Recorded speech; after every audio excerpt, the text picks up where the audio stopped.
योजनाओं की बात कर रहे थे। अखिलेश जी कहते हैं कि उत्तर प्रदेश में कोई योजनाएं आपकी नहीं थी, माने बीजेपी की नहीं थी, वो उनकी अपनी योजनाएं हैं। आप अपनी जामा पहनाते हैं और आप अपनी उपलब्धि बताते हैं उसे।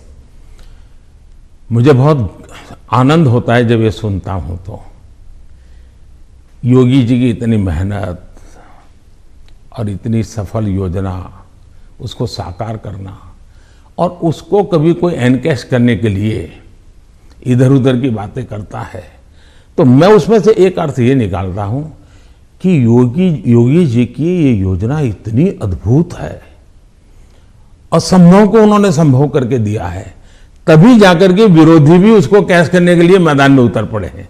वरना विरोधी विरोध करता, कैश करने के लिए मैदान में उतरा है, मतलब योजना अच्छी है, योजना सफल है और सफल तरीके से समय सीमा में उसको पूरा किया है। और एक प्रकार से मैं इसको योगी जी की क्रेडिट मानता हूं। दूसरा विषय है, हमारे देश में एक कल्चर चला कि राजनेता और सरकारों का काम क्या, हर चीज पे हाथ डाल देना, बोलते रहना, ये करेंगे वो करेंगे, ये करेंगे वो करेंगे, कभी इसके में, और कोई चीज दुनिया में उन्होंने छोड़ी नहीं है।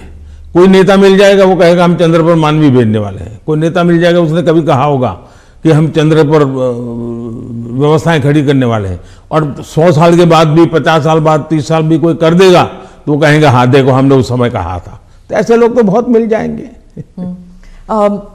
आपने क्राइम फ्री उत्तर प्रदेश का जिक्र किया है अपने भाषणों में, पार्लियामेंट में भी आप कर रहे थे। आपने कहा कि समाजवादी पार्टी जो है वो दंगाइयों की पार्टी है, आपने, और योगी जी ने कहा कि गुंडे हैं उस पार्टी में। तो क्या आप, और समाजवादी पार्टी कहती है कि उनकी खामियां हैं और इसलिए वो हम पर एलिगेशंस करते हैं। क्या आप ये आप कैटेगोरिकली कह सकते हैं कि यूपी जो है वो क्राइम फ्री की तरफ बढ़ रही है और ये हो सकता है, संभव है?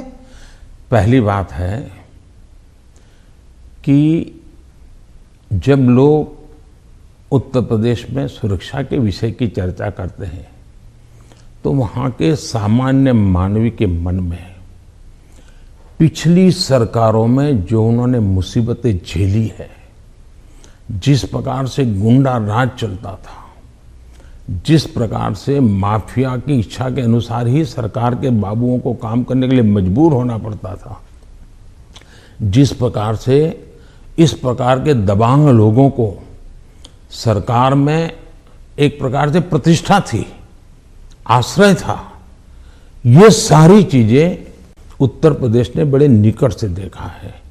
बहन बेटी घर के बाहर नहीं निकल पाती थी, ये उत्तर प्रदेश ने देखा है। आज उत्तर प्रदेश की बेटी कह रही है कि मैं शाम को अंधेरा होने के बाद भी अगर कहीं काम है तो जा सकती हूँ। ये जो विश्वास पैदा हुआ है वो मैं समझता हूँ सुरक्षा के लिए बहुत जरूरी है। और ये तब हुआ है, उत्तर प्रदेश में एक समय था गुंडे जो चाहे वो कर सकते थे। आज स्थिति ये है कि उनको हाथ जोड़ के कहना पड़ता है कि यहाँ बाहर मुझे रहना नहीं है, या तो मुझे जेल में ही रखो ताकि वहाँ थोड़ी बहुत तो मेरी जिंदगी बच जाएगी, क्योंकि मेरे पाप, और हर कोई सरेंडर कर रहा है। बहुत से लोग हो सकता है सही रास्ते पर भी आ जाएंगे, जब देखेंगे कि भाई अच्छे रास्ते से भी जीवन जिया जा सकता है तो हो सकता है अच्छे रास्ते पर आ जाएंगे। लेकिन योगी जी ने सुरक्षा को प्राथमिकता दी है, कोई कॉम्प्रोमाइज नहीं किया है। कुछ लोगों को उसके कारण तकलीफ हो रही क्योंकि उनका कारोबार वही था। आज खास करके माताओं बहनों को जो सुरक्षा मिली है ये बहुत ही महत्वपूर्ण है। अब आप देखिए, इतना बड़ा कुंभ का मेला हुआ, यानी हमारे देश में हुए कुंभ के मेलों में सबसे बड़ा कुंभ का मेला योगी जी के कालखंड में हुआ। करोड़ों की तादाद में लोग आए, कोई कानून व्यवस्था की समस्या नहीं हुई, कहीं चोरी की भी खबरें नहीं आई, जेब कतरे की खबर नहीं आई। ये किसी भी समाज को संतोष देने वाला विषय है, ये गौरव करने वाला विषय है।